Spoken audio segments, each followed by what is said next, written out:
நேரா உங்க பையன்கிட்ட நறுக்குன்னு சொல்ற மாதிரி ஒரு 4 புத்திமொழி சொல்லுங்க பாப்போம். எதனாலடா பேசல சொல்லு, நான் என்ன பண்ணேன், காரணத்தை சொல்லு.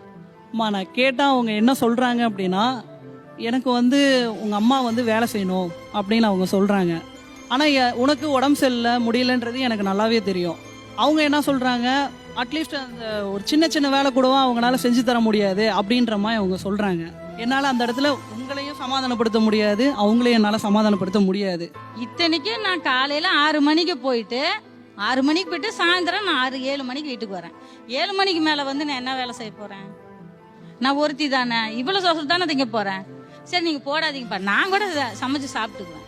காரணம் தெரியல, அந்த காரணம் தெரியாது, எனக்கு பைத்தியம் முடிச்சுக்க முடியாது சார். இந்த இடத்துல என்னால ஒரு முடிவு எடுக்க முடியலைங்க சார். கேட்டா என்னங்கிறாங்க அப்படி நான் அந்த முடிவை எடுத்துட்டுனா ஒண்ணு எங்க அம்மா எங்கிட்ட இருந்து வெளியே போற மாதிரி இருக்கும், இல்ல என் ஒய்ஃப் எங்கிட்ட இருந்து வெளியே போற மாதிரி இருக்கும், இல்லையா நான் மேல போற மாதிரி இருக்கும். திரும்ப திரும்ப அப்படியே பேசாதீங்க. நீங்க என்ன உங்க அம்மாக்கு செய்ய முடியலங்கிற குற்ற உணர்ச்சி இருக்கு? நான் ஒரு லவ் ப்ரப்போஸ் பண்ணலான்னு இருக்கேன் சார் அம்மாக்கு. என் ஒய்ஃபுக்கு நான் அடிக்கடி பண்ணுவேன் சார், அவங்க பாப்பாங்க நான் இங்க பண்றேன்.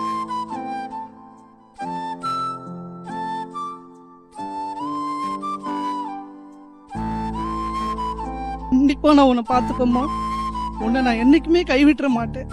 என் பொண்டாட்டி இருக்கட்டும், யாரா இருக்கட்டும்.